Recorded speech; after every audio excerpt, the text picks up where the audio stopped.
Bonjour tout le monde, j'espère que vous allez bien. On se retrouve aujourd'hui pour une pile à lire.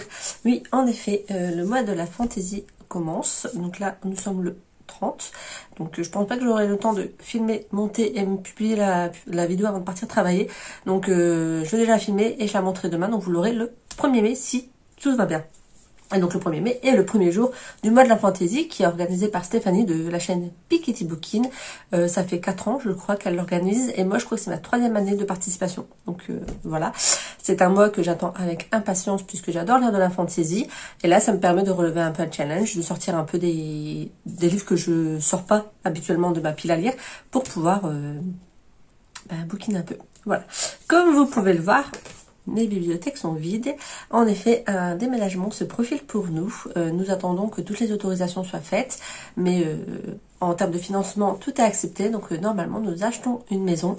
Et donc, nous déménagerons dans les semaines à venir. Donc nous avons commencé à faire quelques cartons. Puisqu'un déménagement avec 2 enfants, effectivement, il y a beaucoup de choses qu'on tasse. Beaucoup de choses à mettre en carton. Beaucoup de choses qu'on n'utilise pas forcément au quotidien. Genre les livres, les livres qu'on n'utilise pas au quotidien, je n'utilise pas mes 150 livres au quotidien, je veux dire, les jeux de société, les activités manuelles, voilà, il y a beaucoup de choses qu'on a pu commencer à mettre en carton. Et donc, on a commencé par mes bouquins, 12 cartons de livres, voilà, juste pour ma bibliothèque. Et il m'en reste encore un peu à côté de moi, puisque mon mari m'a quand même autorisé à garder quelques livres papier pour pouvoir faire la pile à lire de ce mois-ci. Voilà. Il y a des livres papier, il y aura beaucoup de numériques pour ce mois-ci et après ce sera que du numérique puisque mes livres resteront en carton pendant un petit moment, le temps que les travaux de la maison soient faits. C'est des travaux, bref. Donc voilà, donc là nous allons parler du mois de la fantaisie. Comme je vous disais, c'est un challenge que j'aime beaucoup faire. Ma soeur aussi participe et donc pour une catégorie, je vous expliquais que c'est elle qui m'a choisi le livre. Et voilà. Donc, je pense qu'on a à peu près moitié, livre papier, livre numérique. J'ai mis tout ce que je pouvais. On verra si je lis tout ou pas. Et puis, voilà, on va commencer tout de suite. Donc, Stéphanie, pour cette année, a fait 3 grandes catégories. En faisant comme si elle disait une histoire. De toute façon, je vous mettrai sa vidéo en barre d'infos. Voilà, si vous ne connaissez pas la chaîne de Stéphanie, je vous invite à la découvrir puisqu'elle est géniale. Donc la première catégorie, c'est bien au chaud dans notre petit monde. La deuxième catégorie, nous traversons la forêt. Et la troisième catégorie, vers d'autres contrées. Je veux dire vers d'autres horizons, mais non, c'est vers d'autres contrées. Et dans chaque catégorie, il y a 4 sous-catégories. Vous me suivez? Donc la première catégorie, bien au chaud dans notre monde, petit 1, nous avons appris. Et donc là, nous devions choisir un livre qui parlait d'apprentissage, d'école, de formation. Et comment vous dire que moi j'ai un nombre incalculable de livres qui rentrent dans cette catégorie. Donc j'en ai mis 2 pour cette catégorie. Je vous ai dit, je verrai si je lis les 2 ou pas. On verra. Donc le premier livre que j'ai mis, c'est le tome 2 de l'école du bien et du mal, un monde sans prince de Soman Shainani, j'espère que j'ai toujours bien son nom, chez PKJ. Donc j'avais lu le tome 1 il y a un petit moment maintenant.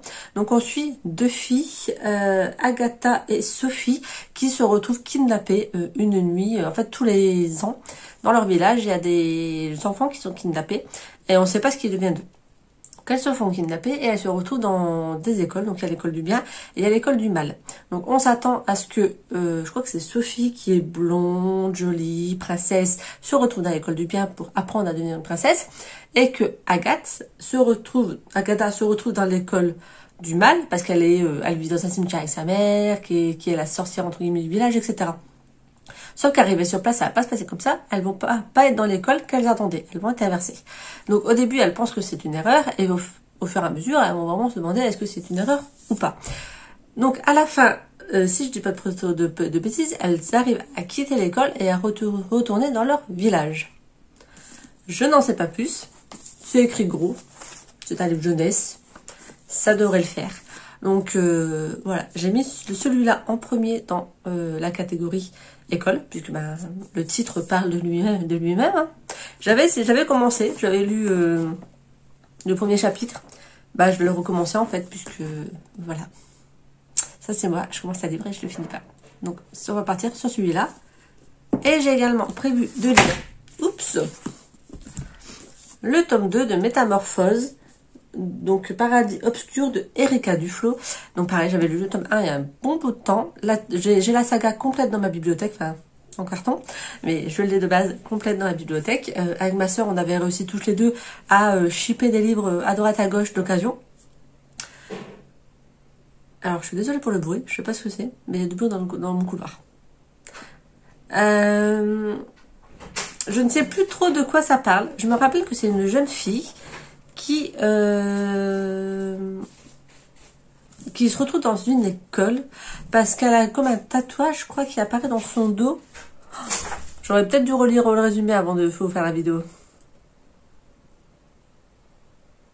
Alors, le résumé, c'est... Senna a finalement accepté de rejoindre ses semblables sur l'île d'Arpia. C'est là qu'elle devra compléter sa formation. On est bien dans une formation. Et apprendre à maîtriser ses pouvoirs sous l'œil inquisiteur de la matriarche. Mais elle n'a pas pour autant oublié son désir de vengeance. Malheureusement, rien ne se déroule comme prévu et des événements étranges se succèdent. De plus, Yann, son seul allié sur l'île, a un comportement de plus en plus inquiétant. Donc je vais me refaire un résumé spoilant du tome 1 pour pouvoir attaquer le tome 2. Je suis honnête, hein, mais ça fait un moment que je ne l'ai pas lu. Dans la deuxième sous-catégorie, c'est « Nous avons vécu de longues aventures ». Donc là, nous devions prendre un livre d'une saga. Donc soit un tome 1, soit une suite de sagas. On a le choix dans la fantasy. Voilà, clairement, il y a des sagas en veux-tu, en voilà. Donc, j'ai décidé de lire le tome 3, et si je ne me trompe pas, le dernier tome de la trilogie Animas de C.R. Gray, Le Chant de l'épée, chez PKJ. C'est un tout petit livre comparé aux deux premiers. Les deux premiers sont beaucoup plus gros. Donc, et puis il est écrit gros. Franchement, il va être lu en 2 jours, même pas.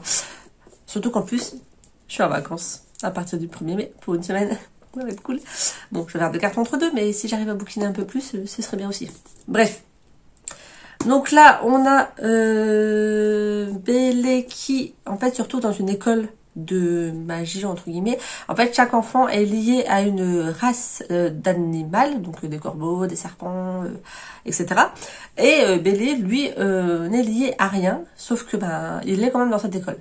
Et on va découvrir, attention, spoil, qu'il est lié à un animal spécifique qui est tellement rare que en fait il faut trouver l'animal pour se lier à lui. Voilà, tant qu'on n'a pas croisé l'animal, on n'est pas lié.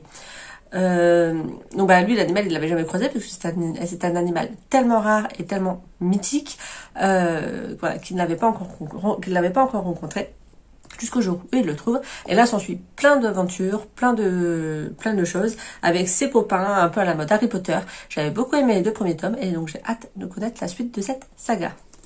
Et je vous dis, normalement, je pense que c'est le dernier tome. Je vérifierai sur... mais en fait, là, on a 3 tomes. Donc, est-ce que ce serait une trilogie?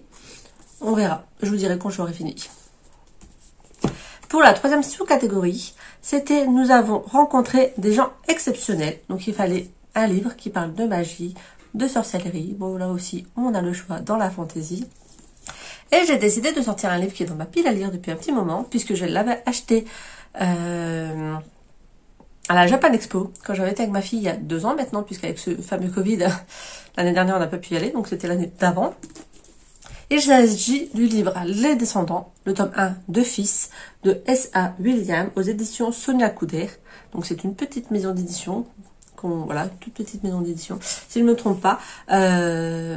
Voilà, donc, et ne serait-ce que par rapport à la couverture, la magie y est, on est d'accord?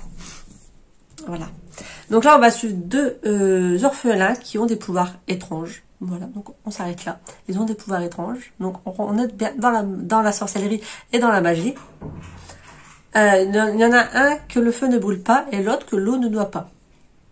Et pourtant, aucune caractéristique ne les différencie des gens normaux. Ils ont été recueillis bébés par un centre qui s'appelle Echidna, où ils vont, durant leur enfance, subir des études scientifiques.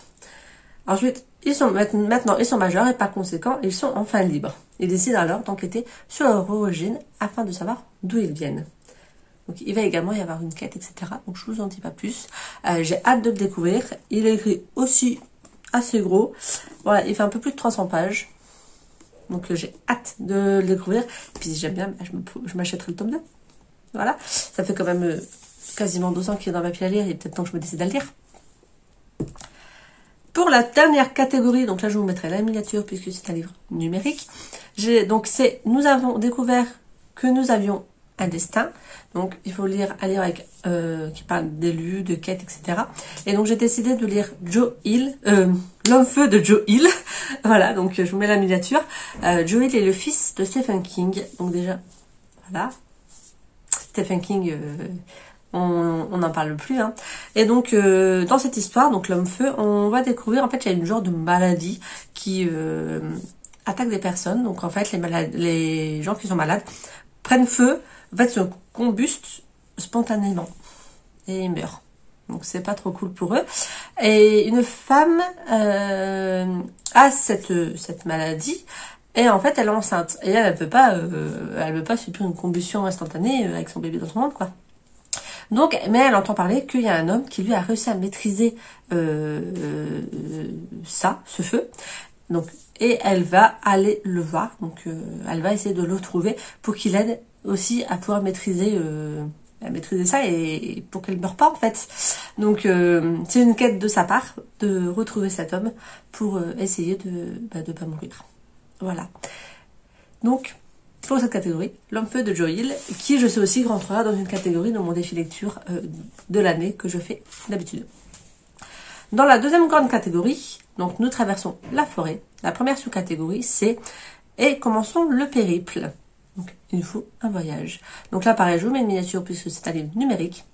J'ai enfin terminé Les Héritiers d'Ankh-Kidjem de Anne Robillard. Et donc, je vais commencer Les Chevaliers d'Antares, donc la troisième saga qui continue en fait les Chevaliers d'Émeraude. Donc j'ai lu les 12 Chevaliers d'Émeraude, les 12 Héritiers d'Ankh-Kidjem, et là je vais entamer le tome 1 des Chevaliers d'Antares, donc de Anne Robillard. Voilà. Je peux pas vous spoiler la fin du tome 12 des Héritiers d'Ankh-Kidjem, mais clairement, sans avoir lu le livre, je suis sûre qu'il va y avoir un voyage. Voilà. Malheureusement, si je vous spoil la fin du tome 12, il n'y a pas d'intérêt que vous lisiez les 12 premiers. Donc, mais on va dire grossièrement que 2 personnes ont disparu dans un vortex. On ne sait pas où ils sont allés. Et que nos chevaliers vont essayer de les retrouver, partir à la recherche. Et certainement dans un endroit qu'ils n'ont jamais vu. Et donc, ils vont devoir voyager, je suppose, pour les retrouver. Voilà. La deuxième sous-catégorie, c'est à la rencontre des autres. Donc, il fallait un petit peuple. Alors là, clairement, ça a été un peu compliqué pour moi parce que j'ai pas spécialement de livres avec des fées, des elfes, etc. Si, il y a Anne Robillard, mais déjà, je sais pas s'il va en avoir dans la nouvelle saga. Et puis, c'était un peu simple, en fait. Donc, j'ai fouillé un peu les avis, etc. Et j'ai décidé de m'acheter, donc en numérique, donc toujours du numérique, hein, La Compagnie des Fées de Kilworth Gary, donc j'espère que j'ai pas encore mangé le nom. Donc là, d'après ce que j'ai compris, c'est un livre assez, pas très récent. Et donc on va suivre les fées leurs pays sont menacés. Voilà, Shakespeare il n'en a rien inventé. Grossièrement, c'est ce qui est marqué dans dans le résumé. Les fées sont menacées et donc leur chef va essayer de les emmener ailleurs pour les mettre en sécurité. Mais il y a la méchante, qui je ne sais plus comment elle s'appelle, va essayer de leur mettre des bâtons dans les roues. Donc ça parle de fées, puisque c'est le monde des fées qui est menacé. Donc on verra bien. Il y a des bons avis, donc j'espère que je vais bien aimer. Pour la troisième sous-catégorie, donc une partie à cloche-pied, il fallait que je me lance un défi. Voilà. Et donc, je me suis lancé un défi. Vous êtes prêts ? Je me suis lancé le défi de lire l'intégrale de Gallica de Henry Levenbrock chez François Cyr, dont c'est le cycle des loups.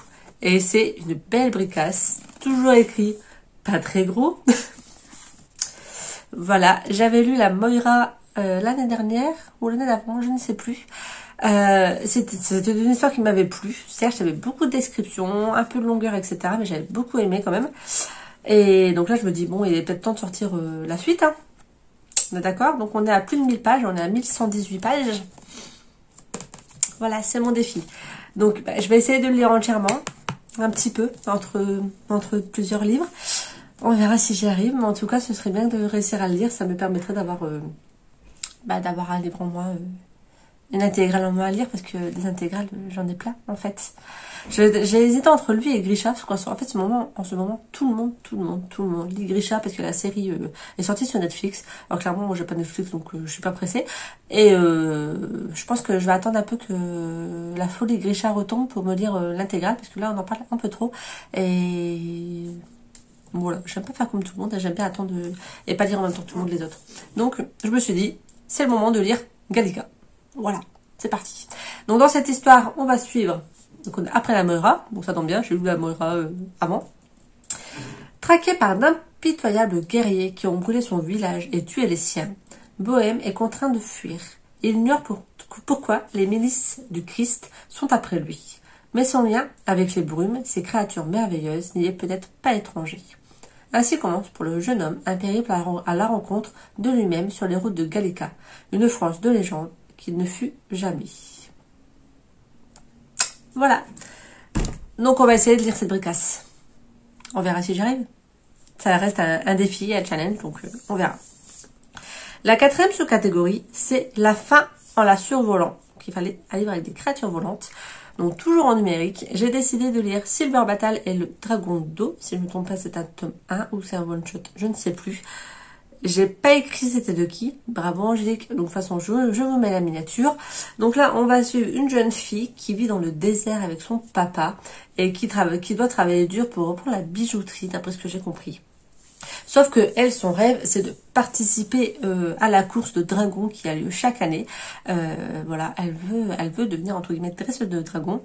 Et une vieille femme, une personne va lui proposer un bébé dragon pour qu'elle réalise son rêve. Et il s'avère que ce dragon, en plus de savoir nager, sait voler. Donc, je suis bon dans les créatures volantes. Et donc elle va aller dans la ville où se passe le concours de dragons pour essayer d'y participer. Je n'en sais pas plus. C'est un livre jeunesse. Ça a l'air cool. Donc on part sur du dragon.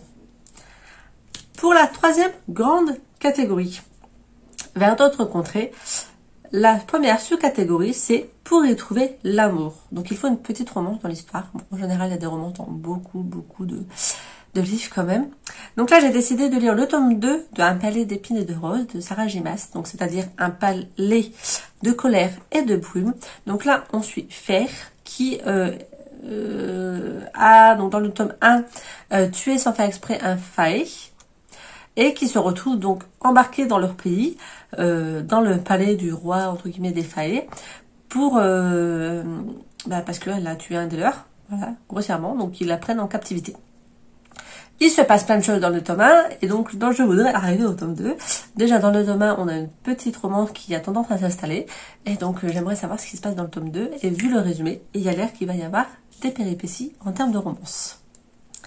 De toute façon, normalement, ce livre, vous le connaissez, on en a parlé partout sur les chaînes Booktube, donc vous connaissez la saga de Sarah J. Maas. Je suis à la traîne, comme d'habitude. La 2e sous-catégorie, c'est pour y trouver un apprenti. Donc pour ça, il faut lire un livre de littérature jeunesse. Bon, ça c'est pas trop compliqué. Jeunesse ou young adulte, Stéphanie a dit. Donc moi, je suis dans de la jeunesse. J'ai décidé de sortir le tome 3 de La Légende des 4 de Cassandra O'Donnell, Le Clan des Serpents, donc chez Françoisière. Donc j'attends désespérément que le tome 4 arrive chez Françoisière pour terminer cette saga. Et donc en attendant, je me suis gardé le tome 3 en réserve pour dire ne pas le lire trop vite et avoir le temps de patienter pour avoir le tome 4. Donc là, dans le tome 1, nous avons, donc il y a 4 clans, le clan des serpents, le clan des loups, non des tigres, le clan des aigles et le clan... Ça doit être les loups. Ah, j'ai un doute. Les serpents, les aigles, les tigres et les loups-pailles. C'est ça. Donc j'avais raison, en fait c'était les loups. Et donc là, dans celui-ci, on va suivre donc la suite de leur saga avec le clan des serpents. Sachant que dans le tome 1, en gros, il y a les humains qui menacent de tuer eux. Je sais plus comment ils se font nommer. Ça craint. Bon, il y a les serpailles, les loupailles, les taigailles, les rapailles, alors les okai. Voilà, ce sont des okai. Donc les humains veulent tuer les okai et les okai ils veulent pas spécialement se laisser faire, sauf qu'en fait il y a des trucs qui disent que voilà, ils sont un peu à la guerre tous les clans et les héritiers des 4 clans eux vont essayer de se mettre en accord pour essayer de vaincre cette menace qui plane sur tous les clans en fait. Voilà, donc là on va entamer le 3e tome avec le clan des serpents et j'ai hâte de le lire. Il est écrit très très gros. Il va se manger en une journée, ça va être trop cool. Pour la 3e sous-catégorie, donc il faut se laisser porter. Donc il faut lire soit une lecture commune organisée par Stéphanie qui en organise 2. Alors moi j'ai pas pris ça parce que voilà, les livres qu'elle a proposés, c'est des livres que je n'ai pas en ma possession. Donc voilà, tout simplement, voilà. Ou que quelqu'un choisisse d'autres lectures. Donc j'ai dit à ma sœur, tu veux que je lise quoi pour le mois de la fantaisie, pour cette catégorie? Elle m'a dit, prends-toi le livre Zodiac, donc le tome 1 de Romina Roussel, donc je l'ai pris en numérique. Ici on est dans les constellations du Zodiac, donc le Cancer, Verseau, etc., etc., etc. Là, on connaît tous les signes du Zodiac. Tout se passe bien là-haut dans les constellations du signe du Zodiac, sauf qu'il y a une des personnes qui fait des rêves étranges, qui a des rêves un peu apocalyptiques, sauf que personne ne la croit, jusqu'au jour où la constellation du Cancer va exploser. Donc là, ils vont devoir partir en quête, aller voir les autres constellations pour les prévenir de ce qui se passe et pour éviter qu'elles explosent toutes, en fait. Donc, j'en sais pas plus, c'est le résumé qu'il y a. Donc, on va se retrouver dans l'espace, je pense. Je pense même qu'on va beaucoup se retrouver dans l'espace, donc on est dans de la science-fiction. On verra, ma soeur a beaucoup aimé, donc j'espère que ça va le faire avec moi aussi. Et sinon, je lui dirai, t'as vu, tu m'as fait lire un livre que j'aimais pas. Non, elle connaît mes goûts, donc si elle me l'a proposé, c'est qu'elle sait que je vais bien aimer. Et la dernière sous-catégorie, découvrir une nouvelle ville. Donc il fallait lire de l'urban fantasy. Donc de l'urban fantasy, c'est de la fantasy qui se passe dans le monde actuel, enfin dans notre monde entre guillemets. Et j'ai donc décidé de lire le tome 1 de Rebecca Keane, donc Traquée de Cassandra O'Donnell. Elle est mise à l'honneur, Cassandra O'Donnell, ce mois-ci. Elle a le droit de livre. Donc le tome 1 de Rebecca Keane, toujours chez François Azir, je l'avais acquis il y a un bon de temps maintenant, je ne sais même plus quand. Je n'ai toujours pas lu, parce qu'il paraît elle est top cette saga. Donc il est temps que je m'y mette. On va suivre. Comment elle s'appelle? Rebecca, en fait. C'est nul Angélique, c'est logique, elle s'appelle Rebecca Keane, la meuf, donc elle s'appelle Rebecca. Donc Rebecca, je suppose, s'installe dans une petite ville, donc à Burlington, en Nouvelle-Angleterre. Il n'y a pas de délinquance, elle a été élue la ville la plus paisible des États-Unis. Bref, un petit havre de paix pour une sorcière condamnée à mort et bien décidée à vivre discrètement et clandestinement parmi les humains. Malheureusement, en arrivant ici, je me suis vite aperçue que la réalité était tout autre et qu'il y avait plus de démons, de vampires, de loups-garous et autres prédateurs que nulle part ailleurs dans ce foutu pays. Mais ça, évidemment, ce n'est pas le genre de renseignement fourni par l'office de tourisme. Maudit soit-il. Donc on va être bien dans de la fantaisie avec un peu de toute créature et on verra ce que ça donne, mais j'espère que je vais bien aimer. Il est temps que je le sorte de ma pile à lire. Voilà, donc il y a en tout 4, 8, 12 livres à lire ce mois-ci. Donc normalement ça devrait le faire. Bon, j'ai quand même ma grosse bricasse de Gallica. Les livres, après les autres papiers, j'ai pas pris des trop gros livres. Donc on verra si j'arrive à tout dégommer ce mois-ci. Si vous participez à la mode...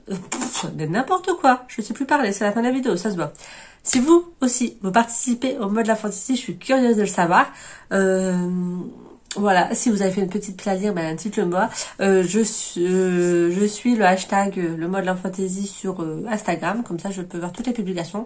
Et je suis également sur le groupe que Stéphanie a mis sur Facebook, donc pareil, le mode de la fantasy, sur laquelle je vais pouvoir ce week-end, je pense, après que vous ayez cette vidéo, publier ma petite pile à lire que je me suis concocter.